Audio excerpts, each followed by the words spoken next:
Bismillahirrahmanirrahim. Assalamualaikum warahmatullahi wabarakatuh. Alhamdulillah wassalatu wassalamu ala Rasulillah wa ala alihi wa sahbihi wa man tabi'ahu wa mawala. Amma ba'du. Bapak Ibu yang hadir di Musalla Baitur Rahman, demikian juga yang live streaming melalui jaringan Zoom. Semoga Allah Subhanahu wa taala merahmati kita. Dan kajian zuhur kali ini mengambil tema kekuasaan umat Islam di Palestina dalam konteks tafsir firman Allah dalam surah Al-Isra ayat yang keempat. A'udzubillahi minasyaitonirrajim. Wa qadayna ila bani Israila la tufsidunna fil ardi marratain wa la ta'lunna 'uluwan kabira. Al-Quran surah Al-Isra ayat yang keempat. Namun sebelum kita membahas tentang surat Al-Isra ayat yang keempat ini, ada baiknya kita mengetahui lebih dahulu asal-usul bangsa Palestina yang di dalam literatur Arab disebut sebutannya Filistin. Maka selalu kita berdoa, ya, Allahumma ansur ikhwananal muslimina fi Filistin. Jadi sebutannya memang Filistin. Dicatat para ahli sirah itu 2500 tahun sebelum Masehi. Bangsa Filistin itu sudah hadir di peta Palestina yang ada sekarang. Menyusul bangsa yang kedua, bangsa Amorid, masih saudaranya suku Palestina ini atau orang Palestina ini. Baru kemudian yang ketiga, orang-orang Kanaan. Jadi Palestina itu kalau di dalam Bible disebut sebagai tanah Kanaan. Kanaan itu artinya yang dijanjikan. Dijanjikan kepada siapa? Kepada anak cucu keturunan Nabi Yakub alaihissalam. Ya, jadi kalau kita urut-urut, Nabi Yusuf itu ayahnya Yakub. Yakub punya ayah Ishak. Ishak punya ayah Ibrahim. Nah, jadi ini mata rantai cikal bakal keturunan Bani Israel, anak cucu. Kalau Bani itu dikatakan anak cucu. Isra dalam bahasa Ibrani artinya kekasih atau hamba. Il dalam bahasa Ibrani artinya Tuhan. Jadi Israel itu adalah hamba atau kekasih Tuhan dalam bahasa Ibrani. Dan yang diidentifikasi sebagai Israel itu adalah Yakub bin Ishak bin Ibrahim alaihissalam. Dan mereka ini dari garis keturunan Nabi Yakub punya keturunan 12 anak. Ya. Dan itulah yang mendiami wilayah Hebreu atau Hebron. Itu adanya di West Bank, di pantai barat.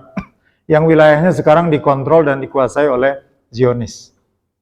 Kecuali yang tidak dikuasai Zionis itu adalah wilayah yang sekarang bergolak. Itu yang kita sebut sebagai Gaza. Pintu masuknya dari Rafah, Mesir. Kalau West Bank itu pintu masuknya dari Yordania. Tapi tetap saja melewati wilayah Israel. Karena mereka sudah mengkapling itu pada tahun 1967. Perang 6 hari. Ya, jadi dari Yordania mereka dapat di tahun 67 itu dua wilayah. Satu Yerusalem Timur, yang kedua West Bank, ya, pantai barat. Yang tadinya itu adalah kekuasaan Yordania, tapi mereka serobot. Ya. Kemudian kalau dari Mesir mereka dapat di tahun 67 itu adalah Semenanjung Sinai dan Gaza, tapi dua-duanya sudah dikembalikan. Gaza dulu pernah diambil tahun 67 dan juga Sinai. Kalau yang dari Syria mereka caplok dataran tinggi Golan. Ya, di tahun 67 itu. Kemudian mereka lanjutkan lagi peperangan pada tahun 1972. Maka semakin banyak wilayah-wilayah Palestina itu yang dikuasai oleh Zionis. Nah, jadi proposal awalnya yang diusulkan oleh Inggris pada tahun 1917 itu wilayah adalah ya kekuasaan Turki Utsmani. Tahun 1917. Salah satu provinsi dari Turki Utsmani. Seluruh Palestina. Dan tidak ada yang namanya peta Israel. 1917 sampai 1948 itu tidak ada tulisan Israel. Itu semuanya utuh wilayah Palestina. Ya.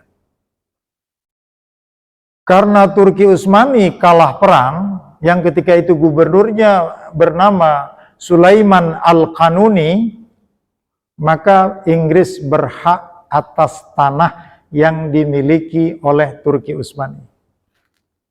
Pada tahun 1917. Mundur 1948, Inggris melalui perjanjian Balfour mengajukan proposal ke Dewan Keamanan PBB untuk mengambil wilayah Palestina dijadikan sebagai tempat orang-orang Yahudi yang diaspora di seluruh dunia sebagai salah satu bentuk balas budi atas peperangan yang dimenangkan oleh Inggris, tidak terlepas dari jenderal-jenderal Yahudi yang membantu pada waktu itu. Jadi kalau sudah ada hutang budi, ya begitu. Jadi pada tahun 1948 itu proposalnya two-state nation. Dua negara yang hidup berdampingan. Itu proposalnya. Dua negara yang dimaksud adalah Zionis, Israel. Yang kedua adalah Palestina. 4 negara ini tidak ada yang menerima. Lebanon menolak. Kemudian Syria menolak. Yordania menolak. Mesir menolak. Tapi karena dipaksa oleh resolusi PBB, maka 4 negara tetangga Palestina ini tidak bisa berbuat banyak. Maka proposal itu pun diterima. Proposalnya apa tadi? Two state, dua negara ya yang berdampingan. 48 hanya berjarak 15 tahun, tahun 67 mereka melakukan penjajahan. Seperti yang sudah disebutkan tadi. Ya. Tahun 72 ngambil lagi. Tahun 82 ngambil lagi. Jadi perjanjian two state nation itu sama sekali tidak dipatuhi oleh Zionis. Tahun 88 Yasser Arafat mengumumkan kemerdekaan Palestina. Diakui oleh 114 negara sampai sekarang. Coba lihat. Tahun 1988 ya, itu Palestina sudah merdeka. Tetapi Amerika dan Zionis sama sekali tidak mengakui kemerdekaan Palestina. Walaupun ada 114 negara yang mengakui. Ya. Disinilah saya menjawab pertanyaan jamaah. Saya nggak tahu, Ustaz, apa yang diributin sih Palestina ini sama Zionis? Kok sejak saya SD itu sudah terjadi perang? Itulah ceritanya. Jadi yang namanya negeri yang tadinya milik kita, kemudian karena kalah perang oleh Inggris, diminta, kemudian dengan berat hati, diserahkan separuh. Jadi kota Baitul Maqdis itu dibagi 2. Yerusalem Barat, milik Zionis, Yerusalem Timur, itu miliknya Yordania, atau yang sekarang diserahkan ke Palestina. Itulah yang mereka caplok. Pada tahun 67. Jadi kita dengar dari ungkapan Syekh Ahmad Yasin mengatakan, kami tidak pernah benci kepada Yahudi. Karena Yahudi itu adalah dari dulu sahabat kami dan tidak pernah ada konflik. Yang kami lawan sampai titik darah kami yang terakhir adalah penjajahan Zionis. atas dua negara yang berdampingan itu, mereka langgar kesepakatan itu. Nah, jadi publik kita di Indonesia harus tahu itu, bahwa memang betul-betul orang Palestina itu tanahnya itu diambil. Tahun 1917, 1948, kemudian tahun 67, tahun 72, tahun 82, tahun 88 sudah merdeka, kemerdekaan itu tidak diakui. Sampailah kemarin tanggal 7 Oktober terjadi serangan dari Hamas ke dalam wilayah Israel, karena memang mereka setiap hari melakukan pembunuhan dan penggusuran terhadap orang Palestina yang berada di pantai barat, di West Bank itu. Jadi respon dari Hamas terhadap tindakan kesewenang-wenangan Israel terhadap Muslim Palestina yang ada di West Bank, sama mengunci dan mengontrol penuh Masjid Al-Aqsa, sehingga tidak bisa lagi digunakan sholat bagi kaum muslimin yang tinggal di kota Yerusalem bahagian timur. Malah yang lebih parahnya lagi, tahun 2017, ya, Presiden Amerika Serikat yang sudah lengser, Donald Trump, mempermaklumkan sepihak bahwa Yerusalem Timur itu menjadi ibu kota resmi Zionis. Syukurnya tidak ada negara-negara yang mau memindahkan kedutaan besarnya ke Yerusalem Timur. Jadi ini yang bertubi-tubi menyebabkan rakyat Palestina itu sedemikian rupa. Thayyib, ya. Sesudah tadi orang-orang Palestina, orang-orang Kanaan, kemudian orang-orang Amorid, kemudian orang-orang Palestina, maka berikutnya masuklah ya Nabi Ibrahim beserta dua orang istrinya, Hajar dan Sarah. Di mana mereka? Di pantai barat, ya, di Hebron. Setelah itu, ya, melahirkan Ishak, Ishak menikah, dapat keturunan Yakub. Yakub masih di wilayah Hebron, ya. Kemudian Yusuf, satu-satunya putra Nabi Yakub yang menimbulkan sekte agama, ya, yang menyimpang adalah yang bernama Yehuda sebelum Benyamin. Ya, jadi Benyamin ini juga menjadi salah satu suku dari Bani Israel, Yahudi. Kebetulan sekarang Perdana Menterinya namanya Benyamin juga. Benyamin Netanyahu. Benyamin itu anak paling bontot. Ada Lewi, tapi yang membawa agama Yahudi itu adalah Yehuda. Ya. Kalau kakek moyangnya apa agamanya? Lihat Bu, surat Ali Imran ayat 67. Jadi kita tidak mau dikait-kaitkan bahwa agama Nabi Ibrahim itu, Ishak dan Yakub itu Yahudi. Jauh. Surat 3 ayat 67. Kita harus pegang Al-Quran. Makana Ibrahimu Yahudiyan wala Nasraniyan, walakin kana hanifan musliman, wa ma kana minal musyrikin. Jelas. Ibrahim itu bukan Yahudi, bukan pula Nasrani. Dia adalah Muslim yang lurus. Dan dia tidak pernah mempersekutukan Allah dengan suatu apapun. Di mana Ibrahim mendapatkan ajaran Islam itu? Al-Baqarah 131.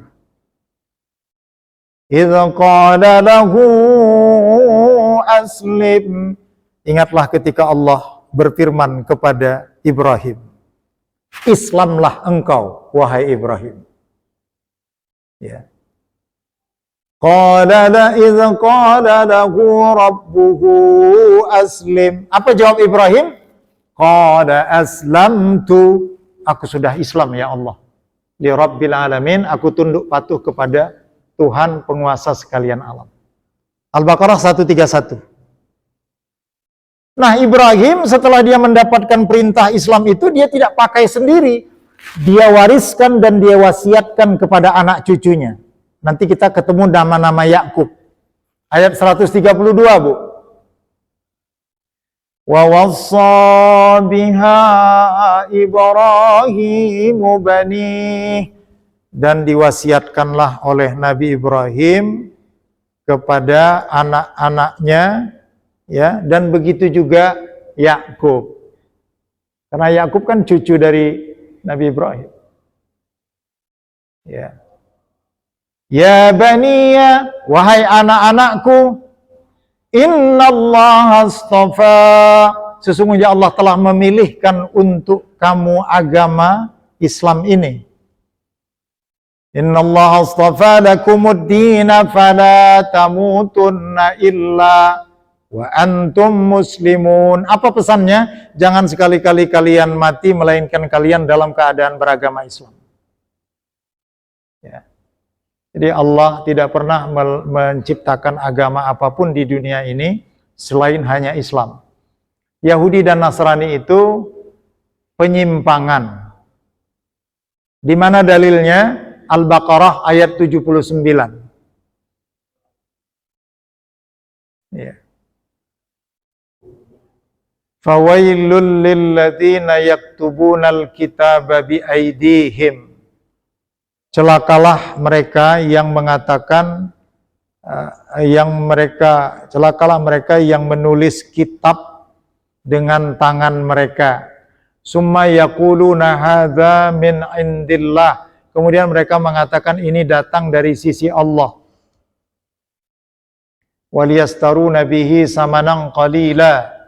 Mereka lakukan itu dalam rangka untuk menjual ayat-ayat Allah dengan harga yang murah.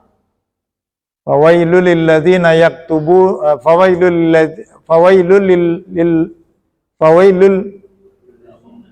katabat aidihim wa wailul lahum mimma yaksibun.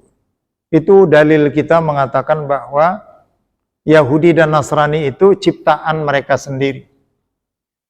Jadi bukan ciptaan Allah Subhanahu wa ta'ala. Nah, kita perhatikan lagi bahwa memang Allah telah memilih Bani Israel yang Muslim itu dipilih oleh Allah dan diangkat derajatnya. Al-Baqarah 40. Dan sampai Al-Baqarah 40 dan Al-Baqarah 47. Ya Bani Israel, ila zukuru ni'mati allati an'amtu alaikum wa anni faddaltukum 'alal alamin. Itu 47. Kalau yang 40-nya wa aufu bi ahdi ufi bi ahdikum wa iyya ya farhabun. Itu 40, yang 47-nya seperti itu. Ada lagi ayat yang persis sama, Al-Baqarah 220. Ya Bani Israel zukuru ni'mati allati an'amtu alaikum wa anni faddaltukum 'alal alamin. Ya. Sama yang tadi, surat Al-Isra ayat 4. Ya. Wa qadaina ila Bani Israel, ya. Dan telah kami tetapkan kepada Bani Israel itu, lanjutannya, wa qadaina ila Bani Israel,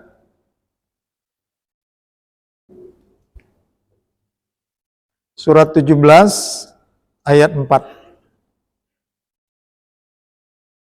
Latufsidunna fil ardi marrataini wa la ta'lunna muluwan kabira. Ayat 4. Ya. Wa qadaina ila Bani Israel fil kitabi latufsidunna fil ardi marrataini wa la ta'lunna uluwan kabira. Kita bertanya-tanya, apa sih kejahatan yang dilakukan oleh Bani Israel? Pertama, mereka membatalkan semua perjanjiannya kepada Allah. Ya. Tolong dilihat Al-Baqarah ayat 83. Ini yang diminta Allah kepada Bani Israel. Al-Baqarah ayat 83. Wa idza akhadna misak itu artinya perjanjian yang cukup kuat. Bani Israil pertama la ta'buduna illallah. Janji kepada Allah jangan menyembah selain Allah. Mereka menyembah anak sapi, patung anak sapi. Itu satu. Kedurhakaan mereka. Ya. Kemudian diperintahkan untuk berbakti kepada kedua orang tua. Yahudi ini sangat tidak peduli dengan orang tua. Itu karakternya. Ya. Kemudian kepada kerabatnya sendiri mereka bunuh. Nabi Zakaria kan mereka bunuh. Masuk ke dalam pohonnya digergaji sehingga mengeluarkan darah. Itu kejahatan Bani Israel. Nabi Isa itu kerabat mereka karena Isa ini bin Maryam. Maryam itu ayahnya Imran. Imran punya saudara yang bernama Zakaria. Ini kan Bani Israel semua. Isa mereka kejar-kejar. Untung diselamatkan Allah ke langit.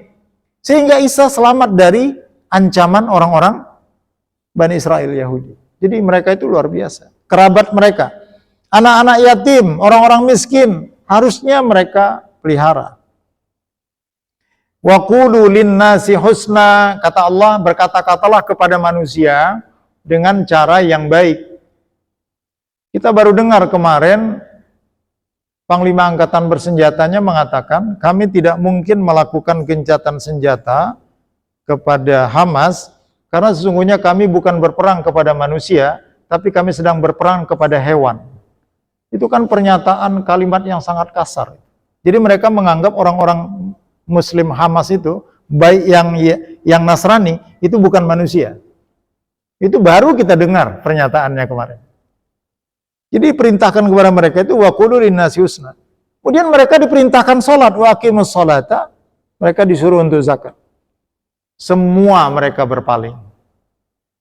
Tidak ada yang mereka mau lakukan. Ya. Ini perjanjiannya. Nah, kemudian pembatalan perjanjian itu kita lihat, ya, keingkaran mereka misalnya kepada Nabi Musa. Ayat 55 Al-Baqarah. Wahai Bani Israel, sembahlah Allah. Apa kata mereka? Wa idz qultum ya Musa lan nu'mina laka hatta narallaha jahratan fa akhadhatkumus sa'iqatu wa antum tanzurun. Dan ingatlah ketika kamu berkata, wahai Musa. Ini Bani Israel yang ngomong. Kami tidak akan beriman kepadamu sebelum kami melihat Allah dengan jelas dengan mata kepala kami. Jadi memang mereka tidak mau menyembah Allah. Ketika itu setelah selesai mereka mengucapkan itu, Allah turunkan sambaran halilintar sehingga mereka mati semua terbakar. Ya. Banyak sekali keingkaran-keingkaran yang diberikan mereka kepada Allah. Bani Israel ini sangat luar biasa. Diberi satu jenis makanan, kemudian mereka minta berjenis-jenis makanan. Al-Baqarah ayat 61. Itu kepada Musa. Ya. Kemudian mereka mau dibunuh oleh Fir'aun. Mereka dikejar-kejar, diselamatkan Nabi Musa dengan cara memukul tongkat ke laut, sampailah mereka ke seberang. Ya. Tapi mereka juga tidak beriman kepada Nabi Musa. Keingkaran-keingkaran Bani Israel. Kemudian mereka dibolehkan kembali masuk ke Baitul Maqdis setelah mereka terusir kemana-mana. Ya, kita bisa melihat ya dalam Al-Quran surah Al-Baqarah juga di ayat 58. Idza qulna dukhulu hadhil qaryata fakulu minha haitsu syi'tum ragadaw wa dukhulul baba sujjadaw wa qulu hittatun naghfir lakum khatayakum wa sanajidul muhsinin. Singkat kata, banyak sekali nikmat yang Allah berikan kepada Bani Israel, tapi tetap mereka tidak mau beriman dan bertakwa kepada Allah Subhanahu wa taala. Puncaknya Allah mengusir dan mengharamkan Bani Israel untuk masuk ke Baitul Maqdis selama 40 tahun. Lihat surat Al-Maidah ayat 26. Angkanya jelas 40 tahun. Nggak boleh masuk. Ya. Surat 5 ayat 26. A'udzubillahi minasyaitonir rajim. Qala fa innaha muharramatun alaihim. Berapa lama? Arba'ina sanah. Yatihuna fil ardi fala ta'sa 'alal qaumil fasikin. Jadi Allah menyebut orang-orang Bani Israel yang ingkar itu sebagai orang-orang fasik. Allah berfirman, jika demikian maka negeri itu maksudnya Baitul Maqdis, ya, terlarang dan diharamkan buat mereka selama 40 tahun. Maksud Allah, kira-kira orang kalau sudah 40 tahun itu diharapkan bertaubat. Rupanya sampai tahun 2023 mereka nggak bertaubat. Walaupun sebenarnya Yahudi yang sekarang ini yang ada di Tel Aviv itu setelah diuji DNA-nya tidak nyambung dengan DNA-nya keturunan Nabi Yakub. Nggak nyambung. Jadi sebenarnya mereka ini betul-betul yang diyahudikan. Ya. Bukan Bani Israel. Kalau Bani Israel itu mestinya nyambung nasabnya dengan Nabi Yakub alaihissalam. Dan itu masih bisa dihubungkan. Nah, jadi ini mungkin dari Polandia, dari Rusia, dari Inggris, dari Jerman, dari Prancis. Itu yang dikumpul. Jadi mereka itu murni sebenarnya mengklaim adalah hak mereka untuk kembali ke tanah Palestina. Itu klaim yang tidak beralasan karena Allah sudah mengharamkan mereka juga kembali ke sana. Nah, jadi itulah penyebabnya maka Fatah menyetujui proposal two-state nation. Ya, Palestina dan Zionis. Tapi kalau Hamas sama sekali tidak menyepakati. Hamas mengatakan tidak satu orang pun Yahudi yang boleh tinggal di Palestina. Ini yang menjadi berat persoalan Palestina itu. Jadi seandainya Fatah dan Hamas itu juga sudah bisa bersepakat tentang keberadaan negara Yahudi, yang sepakat itu cuma Fatah saja. Kalau Hamas sampai ila yaumil qiyamah, Hamas itu tidak akan pernah setuju. Ya, melihat ayat-ayat Al-Quran yang sudah kita bacakan.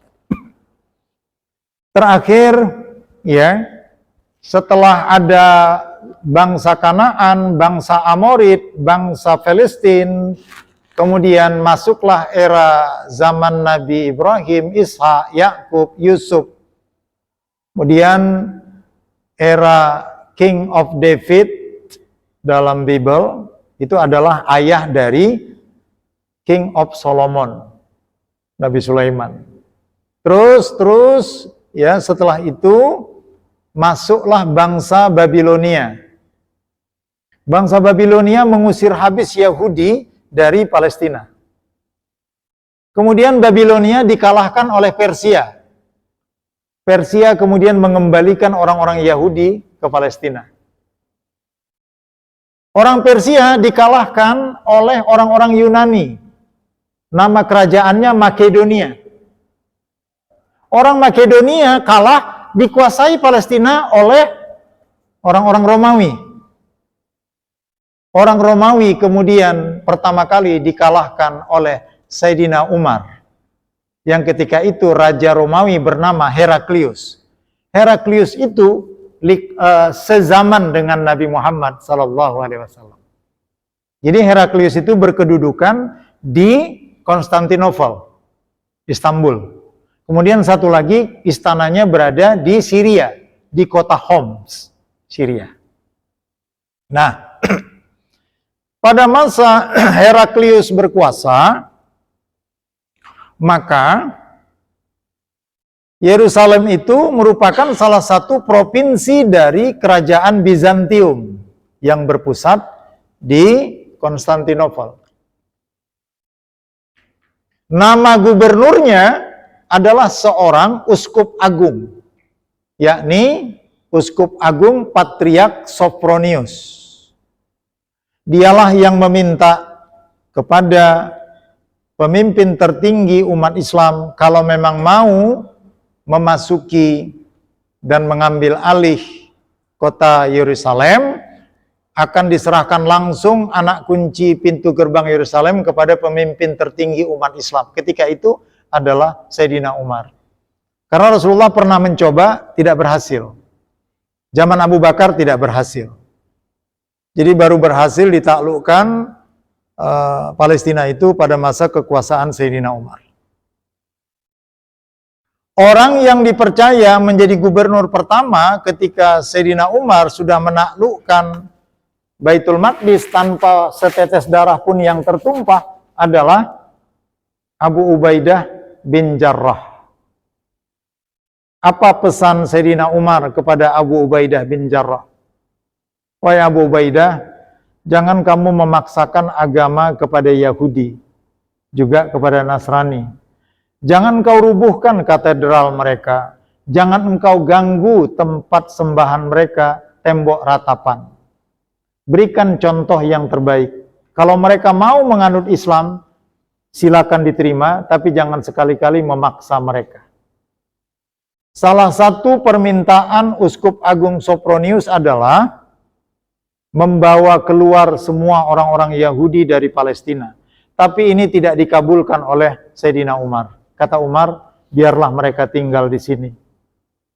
Jadi sebenarnya jasa Sayyidina Umar kepada Yahudi itu cukup besar. Itu makanya Yahudi yang pakai baju-baju hitam dan yang pakai topi-topi panjang itu sama sekali tidak pernah ada konflik dengan umat Islam. Karena sejak umat Islam masuk di bawah kekuasaan Sayyidina Umar, itu memang diperlakukan Sayyidina Umar sangat baik. Baik. Selesai Sayyidina Umar, maka bergantilah kekuasaan Islam di tangan Daulah Bani Umayyah. Khalifah pertamanya Muawiyah bin Abi Sufyan. Siapa yang diperintahkan Muawiyah bin Abi Sufyan untuk membangun kota suci ketiga umat Islam itu? Dia adalah Abdul Malik bin Marwan bin Hakam. Maka Abdul Maliklah yang membangun Masjid Al-Aqsa yang sekarang. Dan kubah yang berwarna kuning keemasan. Itu pembangunannya pada masa pemerintahan Abdul Malik bin Marwan. Singkat cerita, Islam membawa kebaikan. Tidak ada pertumpahan darah. Selesai Daulah Bani Umayyah, maka berdiri Daulah Bani Abbasiyah di Baghdad. Ditunjuklah Khalifah Abu Ja'far Al-Mansur untuk membangun kota Yerusalem. Setelah Abu Ja'far wafat, ditunjuk khalifah kedua yang bernama Al-Mahdi untuk membangun Baitul Maqdis. Ya. Maka selesai kekuasaan Daulah Bani Abbasiyah, berdiri Daulah Fatimiyah. Ali Az-Zahir membangun Baitul Maqdis. Ya. Setelah pada masa Daulah Fatimiyah ini ada jeda karena bergolaknya perang salib selama 300 tahun. Mulailah malapetaka timbul di Palestina setelah tentara salib menguasai Baitul Maqdis. Ini sejarah membuktikan. Ya.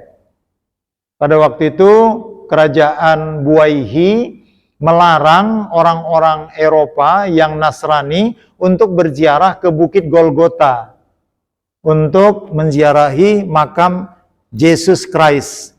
Maka Paus Urbanus II itu marah dan berpidato di Prancis menyerukan kepada seluruh umat Nasrani supaya mengangkat senjata memerangi umat Islam. Maka ketika itu umat Islam kalah. Sampai beberapa lama didirikanlah kerajaan Kristen di Yerusalem. Qadarullah, Allah bangkitkan daulah selanjutnya yang bernama Ayyubiyah. Pendiri kerajaan Ayyubiyah ini bernama Salahuddin Al-Ayyubi. Salahuddin Al-Ayyubi memerangi orang-orang Nasrani yang berada di Palestina dan dikeluarkan semuanya, dan Palestina dibangun kembali. Subhanallah. Tidak ada yang dirusak. Ya, maka setelah Daulah Fatimiyah, kemudian Ayyubiyah, setelah Ayyubiyah runtuh, berdirilah Turki Utsmani. Itu yang saya katakan tadi. Turki Utsmani lah pewaris terakhir Baitul Maqdis yang menempatkan gubernurnya yang bernama Sulaiman Al-Qanuni. Dan boleh kita lihat kemarin ada gambar di video, ketika Sulaiman Al-Qanuni berkuasa, dibangunlah jalan-jalan, taman-taman, Masjid Al-Aqsa diperindah, sampai ke wilayah Gaza, itu kampus-kampus, rumah sakit sangat baik. Ya. Bapak Ibu, kita bisa membandingkan ketika Palestina itu di bawah kekuasaan Islam, berbanding terbalik dengan Palestina itu di bawah kekuasaan Zionis. Maka malapetaka itu dimulai sejak tahun 1917, 1948, 1967, 1972, 1982, sampai sekarang. Karena Palestina itu di bawah kekuasaan Zionis. Sudah bisa membandingkan bahwa kafir itu selalu membawa malapetaka, sementara Islam selalu membawa rahmat. Karena sesuai dengan namanya, agamanya, wa ma arsalnaka illa rahmatan lil alamin. Terus pada tahun 1969, Zionis melakukan pembakaran secara total Masjid Al-Aqsa. Maka yang membangunnya kembali adalah otoritas OKI, Organisasi Konferensi Islam, yang dipercayakan untuk mengawal Al-Aqsa itu oleh OKI adalah Kerajaan Yordania. Sampai sekarang otoritasnya itu diberikan kepada Yordania. Ya. Tetapi karena OKI didominasi oleh Amerika, dia tidak bisa berbuat banyak.